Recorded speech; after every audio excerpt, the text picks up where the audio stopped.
بسم اللہ الرحمن الرحیم الحمدللہ رب العالمین وصلی اللہ علی سیدنا محمد وآلہ الطاہرین اللہم صلی علی محمد وآل محمد۔ گفتگو ہو رہی تھی شبہات کے حوالے سے جو دین اور ایمان کے خلاف پیش کیے جاتے ہیں۔ آج کے 8ویں درس میں ہم نے جو چند ایک شبہات ذکر کرنے ہیں، ان میں سے ایک شبہ یہ کیا جاتا ہے کہ طلاق جو ہے اسلام نے خاتون کے ہاتھ میں کیوں نہیں رکھی، مرد کے ہاتھ میں کیوں رکھی ہے۔ اسی طرح مثلا کیوں خاتون کو اتنا مجبور کیا گیا ہے کہ وہ شوہر کی اجازت کے بغیر گھر سے باہر قدم نہیں رکھ سکتی ہے۔ تو مساوی حقوق کیوں نہیں دیے گئے مرد اور عورت کو؟ اس کا جواب یہ ہے کہ پہلا جواب جو میں ایک جنرل جواب ذکر کرتا ہوں، پھر انشاءاللہ تفصیل سے ہر حکم کے بارے میں، کہ فزیکلی مرد اور خاتون برابر نہیں ہے کئی ایک حوالے سے۔ پاور، باڈی کی پاور میں عمومی طور پر عام حالات کی بات کر رہا ہوں، کچھ چند ایک مثالیں اس کے خلاف ہوتی ہیں۔ مرد جو ہے پاور اور طاقت میں زیادہ ہے، اس میں کوئی شک نہیں۔ مرد زیادہ مشکلات کا مقابلہ کر سکتا ہے، مرد میں حوصلہ اور ہمت اور صبر زیادہ ہے۔ عمومی مردوں کی بات کر رہا ہوں، کہیں پر الٹ ہو سکتا ہے لیکن عام حالات میں۔ حتیٰ کہ اتنا بھی کہا گیا ہے کہ مرد میں دماغ کا سائز بھی بڑا ہے اور مرد میں دفاعی پاور بھی زیادہ ہے، اگر کوئی حملہ کرتا ہے تو۔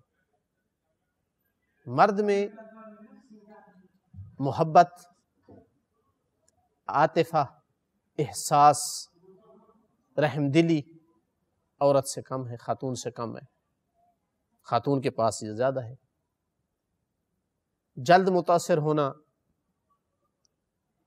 جلد محبت میں گرفتار ہونا خاتون میں زیادہ ہے۔ خاتون میں بات کرنے کی پاور زیادہ ہے، زیادہ دیر بولنے کی فزیکلی پاور زیادہ ہے۔ خاتون میں جو واضح یعنی فرق ہے، بچے دینے کی صلاحیت ہے، مرد میں نہیں ہے۔ خاتون میں ہر مہینے کچھ ایام ایسے آتے ہیں جن میں وہ بڑی عجیب کیفیت سے گزرتی ہے، ایک بیماری کی کیفیت سی ہوتی ہے اس کی۔ یہ مرد پہ یہ دن نہیں آتے ہیں۔ پھر بچہ دے تو ایک لمبا عرصے کے لیے وہ ایک یعنی نارمل حالات سے ہٹ کر کے زندگی گزارتی ہے۔ تو یہ سب چیزیں جب اتنی اختلاف رکھتی تھیں خاتون اور مرد میں، کہ کمانے کی صلاحیت، کام کرنے کی، زیادہ سخت کام کرنے کی مرد میں صلاحیت زیادہ تھی، حوصلہ، صبر اور سوچ سمجھ کر فیصلے کرنے کی پاور زیادہ تھی، تو کیسے ایک جیسے احکام آتے اسلام میں؟ کیسے مساوی احکام آتے؟ تو ایک جہت سے اللہ نے خاتون کو مرد کے برابر قرار دیا، ان اکرمکم عند اللہ اتقاکم، تمہیں سے زیادہ عزت والا وہ ہے اللہ کے نزدیک جو زیادہ تقوی رکھتا ہے۔ جو عمل صالح کرے گا اس کو ہم زندگی طیب اور خوشگوار زندگی دیں گی، مرد کرے گا یا خاتون کرے گی۔ اس حوالے سے تو فرق نہیں کیا، لیکن چونکہ فزیکلی فرق رکھتے تھے تو احکام میں فرق ہوا۔ جیسے نماز اس کے لیے پوری زندگی ہے، لیکن خاتون کے لیے ہفتہ، 10 دن، جتنے دن اس کا پیریڈ ہوتا ہے اٹھا لیے، فرق کیا ہے۔ روزہ بھی اسی طرح مثلا۔ تو ان سب چیزوں کو دیکھ کر عدل کا تقاضا یہ تھا کہ ہر ایک کے ذمے اس کے صلاحیت کو دیکھ کر احکام لگائے جائیں، ذمہ داریاں سونپی جائیں، ایک جیسی نہ ہوں۔ جتنا کوئی افورڈ کر سکتا ہے اتنا ہی اس کے ذمے ہو، ذمہ داری ہو۔ تو اللہ تعالیٰ نے کیا کیا، اسلام نے کیا کیا، خاتون اور مرد کو جب جوڑا نکاح کیا تو تمام اخراجات خاتون کے مرد کے ذمہ لگا دیے۔ اس کا کپڑا، اس کا کھانا، اس کی رہائش، حسن سلوک، سب کچھ مرد کے ذمہ ہے، خاتون آزاد ہے۔ کوئی کام اس پہ واجب نہیں کیا سوائے اس کے کہ جو مرد کا حق ہے اور یہ کہ گھر سے نہ نکلے اس کی اجازت کے بغیر، اور طلاق مرد کے ہاتھ میں رکھی ہے۔ جبکہ مرد پر کتنی مالی ذمہ داری رکھی ہے، واجب کر دیا ہے کہ اگر تو اس کا کھانا پینا کپڑا رہائش نہیں دے سکتا ہے اور وہ مطالبہ کر رہی ہے تو یا دے یا اس کو طلاق دے۔ تو ان ساری چیزوں کو جب دیکھا جائے تو اب سوچا جائے کہ طلاق مرد کے ہاتھ میں کیوں رکھی ہے، کس کے ہاتھ میں زیادہ مناسب تھی؟ دونوں کے ہاتھ میں رکھتا تو میرے خیال میں تو کوئی گھر بھی آباد نہ رہتا۔ کبھی مرد کو غصہ آیا تو طلاق دی، کبھی خاتون کو غصہ آیا تو طلاق دی۔ آج اگر 40-50% مثلا فیصد ہے طلاق کی نسبت تو پھر 80-90% ہوتی۔ خاتون کے ہاتھ میں رکھتا تو کیسے رکھتا؟ جبکہ شادی کے تمام اخراجات مرد نے اٹھائے ہیں، حق مہر مرد نے دیا ہے، گھر مرد پر ہے، خاتون کا تمام اخراجات مرد پہ ہیں، ولیمہ مستحب مرد کے لیے ہے، جہیز دینا یہ تو ہماری اپنی رسم ہے، اسلام نے تو نہیں کہا ہے جہیز کا نہ دے۔ دین اسلام کے قوانین کو دیکھا جائے تو اس کی کوئی حیثیت نہیں ہے، جہیز کی کوئی مطالبہ نہیں ہے۔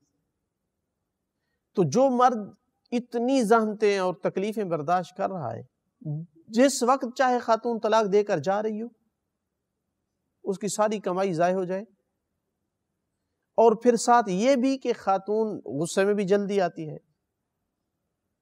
اللہ نہ کرے کسی اور سے مثلا تعلق بنے، دوستی، تو زیادہ اس پہ سوچنے کی بھی زیادہ صلاحیت نہیں ہے جتنی مرد میں ہے۔ جبکہ مرد جب طلاق کے لیے سوچے گا تو آخری اس کا فیصلہ طلاق ہوگی۔ ہر مرد کی بات نہیں کر رہا، کچھ بے وقوف ہوتے ہیں جو خواتین سے بھی گئے گزرے ہوتے ہیں، لیکن ایک مرد کی بات کر رہا ہوں، وہ ہر ممکن کوشش کرے گا میرا گھر تباہ نہ ہو، میرے بچے نہ رول جائیں، میں نے اتنا خرچہ کیا ہے، لوگوں کو بلایا ہے، ولیمہ کیا تھا، میں اور رشتہ کہاں سے ڈھونڈوں گا، مثلا ہر ممکن کوشش کرے، آخری فیصلہ اس کا طلاق ہوتا ہے۔ یہ پہلی بات، اور میرے خیال میں واضح ہو گئی ہوگی۔ دوسری بات جو اہم ترین جواب ہے وہ یہ ہے کہ یہ عقد نکاح جو ہے ایک ایگریمنٹ ہے کہ جس میں آپ گویا اسی نکاح میں خاتون قبول کر رہی ہے کہ ٹھیک ہے میں آپ کو اپنے عقد نکاح میں دے رہی ہوں، خود وہ کہتی ہے، ایجاب اسی کی طرف سے ہوتا ہے، مرد تو قبول کرتا ہے صرف۔ تو اس ایگریمنٹ میں وہ کہہ رہی ہے کہ آپ کو طلاق دینے کا حق ہوگا، پھر مجھے نہیں ہے، چونکہ نکاح کا تقاضا یہی ہے۔ ہاں، اس ایگریمنٹ کو تبدیل کرنا چاہتے ہیں تو کر لیں، اگر خاتون میں اتنی ہمت ہے کہ اس کو اس ایگریمنٹ کے تبدیل کرنے کے ساتھ بھی رشتے ملتے ہیں تو ڈھونڈ لے، نکاح میں شرط لگا لے کہ میں اس شرط پہ آپ کے ساتھ نکاح کر رہی ہوں کہ آپ وکالت دیں گے، مجھے اپنے طلاق دینے میں وکالت دیں گے، وہ وکیل بنا دے تو طلاق دینے کا حق خاتون کے ہاتھ میں ہوگا۔ اسلام نے اجازت دی ہے، جس کو رشتہ اپنی مرضی کا رشتہ جس لڑکی کو مل رہا ہے اور ایگریمنٹ بھی چینج کر رہی ہے اور پھر بھی مل رہا ہے تو لے لے، رکاوٹ نہیں بنتا اسلام۔ پھر مرد کو اس طرح آزاد بھی نہیں چھوڑا ہے کہ خاتون نہیں بھی رہنا چاہتی اور حقوق نہیں بھی دے رہا اور پھر بھی وہ جی طلاق نہ دے اور نہ اس کے ساتھ حسن سلوک کرے، نہیں، پھر حاکم شرع کے لیے یہ اختیار رکھا ہے کہ اگر مرد حقوق بھی نہیں دے رہا اور طلاق بھی نہیں دیتا ہے تو وہ صیغہ طلاق جاری کر سکتا ہے، اس کو پہلے مجبور کرے، اگر نہیں مانتا تو طلاق جاری کرے، تو اس طرح بے وارث بھی نہیں چھوڑا ہے۔ تو لہٰذا اس سے زیادہ خوبصورت نظام نہیں بنایا جا سکتا تھا ایک فیملی کو آباد کرنے کے لیے۔ اسلام کی نگاہ میں فیملی کی بہت بڑی ویلیو ہے، انسان کی آخرت سے ہٹ کر دنیاوی بھی اچھی زندگی فیملی سسٹم میں ہے۔ اس فیملی سسٹم کے لیے ضروری تھا کہ عام حالات میں جو ہے وہ ایگریمنٹ میں طلاق مرد کے ہاتھ میں ہو، اور پھر طلاق مرد کے ہاتھ اندر یہ غیرت کا یہ جذبہ اور پاور رکھی ہے کہ اگر خاتون کہتی ہے میں نے تیرے ساتھ نہیں رہنا ہے مجھے طلاق دو، تو اکثر مرد آپ دیکھیں گے کہیں گے ٹھیک ہے میں طلاق دیتا ہوں۔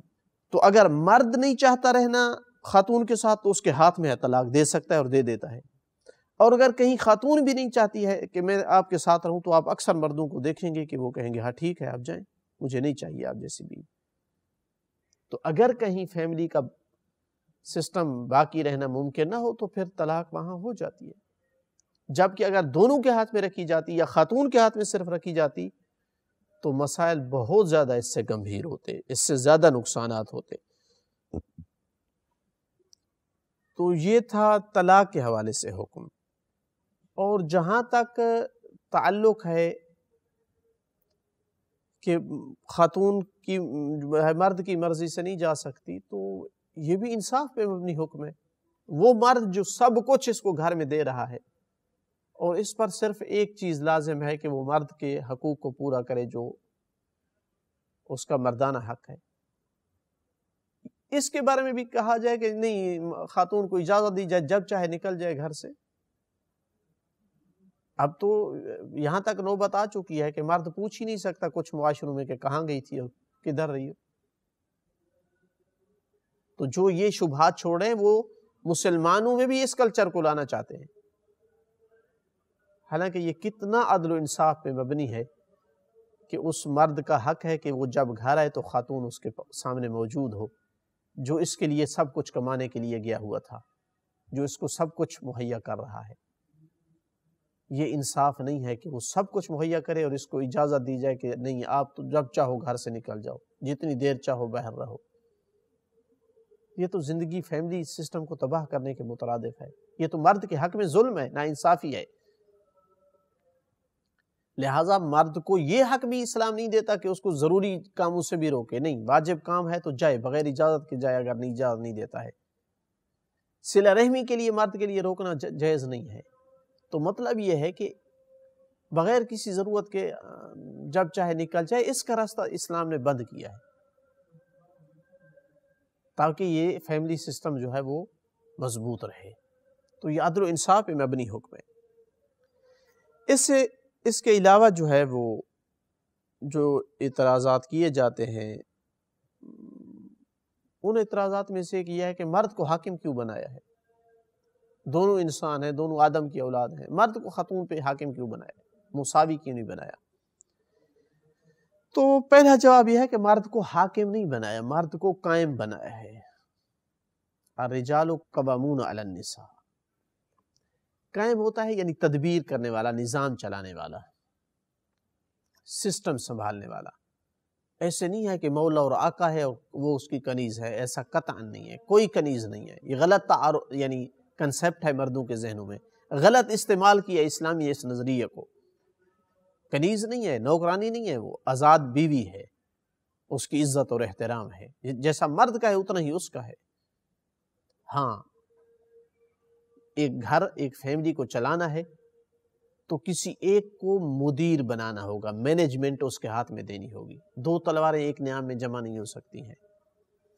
تو کس کے ہاتھ میں دینا زیادہ بہتر تھا؟ یقیناً مرد کے ہاتھ میں دینا زیادہ بہتر تھا، اس لیے کہ مرد کماتا ہے، مرد خرچ کرتا ہے، اس لیے کہ مرد دفاع کرتا ہے، اس لیے کہ مرد طاقت میں زیادہ ہے، اس لیے کہ مرد میں خوف کم ہے، صبر حوصلہ زیادہ ہے۔ تو یہ ساری اوصاف جو ایک مینجمنٹ کے لیے چاہیے تھی گھر کے لیے، وہ مرد میں زیادہ ہیں۔ میں بار بار کہہ رہا ہوں کہ یہ میں عمومی بات کر رہا ہوں، بعض خاص حالتوں میں اس کے الٹ ہوتا ہے۔ اسلام نے عام حالات کو دیکھا ہے۔ تو جب ایک ہی کو بنانا تھا، دو کو نہیں بن سکتے تھے، تو وہ مرد جو ہے زیادہ حق رکھتا تھا اور زیادہ اولا تھا، اس لیے کہ فزیکلی جو ہے پاورفل زیادہ ہے، اقتصاد اس کے ہاتھ میں ہے، دفاع یہ کر سکتا ہے، ارادے اور فیصلے کی پاور اس میں زیادہ ہے۔ ایک خاتون نے، میں خبر میں پڑھا تھا، جا کر کیس کیا اس نے عدالت میں کہ میں طلاق چاہتی ہوں۔ وجہ کیا تھی؟ میرے شوہر میں پاور نہیں ہے، ارادہ نہیں ہے، یعنی فیصلہ نہیں کر پاتا ہے، مجھے ایسا شوہر چاہیے جس میں فیصلے کرنے کی پاور ہو۔ خاتون چاہتی ہے کہ ایسا مرد ہو جو طاقتور ہو، جو دفاعی طور پر بھی طاقت رکھتا ہو، جو اقتصاد اچھا کما سکتا ہو، جو ارادہ کا مالک ہو، جو فیصلے کی پاور رکھتا ہو۔ تو ان سب چیزوں کو دیکھا جائے تو خاتون جو ہے وہ گھر کا مینجمنٹ مرد کے ہاتھ میں اسلام نے دیا ہے، لیکن عرض کیا ہے کہ بہت سارے مرد اس کو ذریعہ بنا کر ظلم کرتے ہیں، اپنے حقوق سے زیادہ مطالبہ کرتے ہیں، جو چیزیں خواتین پر ضروری نہیں ہیں ان کا مطالبہ کرتے ہیں، نہ حق اور نہ انصافی جو ہے وہ خواتین کے ساتھ کرتے ہیں۔ یہ غلط ہے، ایسا ہرگز نہیں ہے۔ وہ آزاد خاتون ہے اور جو حقوق واجبات بنائے ہیں وہی انہی کا مطالبہ کر سکتا ہے، جو اس پر ہیں وہ اس پر واجب ہیں۔ ان میں سے جو ہے وہ امساکن بالمعروف ہے، اچھے طریقے سے اس کے ساتھ رہے، اچھے اخلاق کے ساتھ رہے۔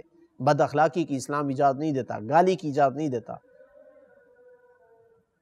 عام حالات میں واجب حقوق ادا کر رہی ہے تو اس کے سے ہٹ کر اسلام قطعاً اس کے ساتھ بدتمیزی یا اس کو مارنے کی اجازت نہیں دیتا۔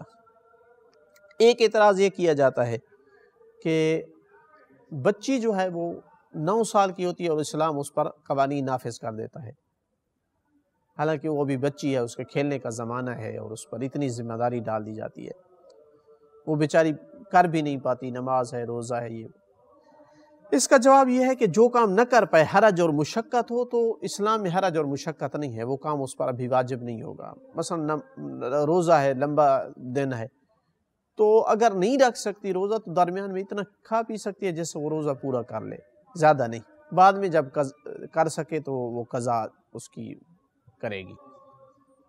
دوسرا یہ کہ اسلام بچی کو چھوٹی عمر سے ذمہ دار بنانا چاہتا ہے، چونکہ اس نے ایک فیملی کو سنبھالنا ہے، ایک ابھی سے ذمہ داری کا شعور دلانا چاہتا ہے۔ ساتھ ساتھ یہ کہ اسلام جانتا تھا کہ مرد کتنا ظالم ہو سکتا ہے، تو کچھ غلط قسم کے اور ناجائز قسم کے تعلقات سے بچانا چاہتا ہے تاکہ کسی ظالم ہاتھ میں نہ آ جائے، ابھی سے اس کو دور کر دیا جائے، ابھی سے پردہ کر دیا جائے۔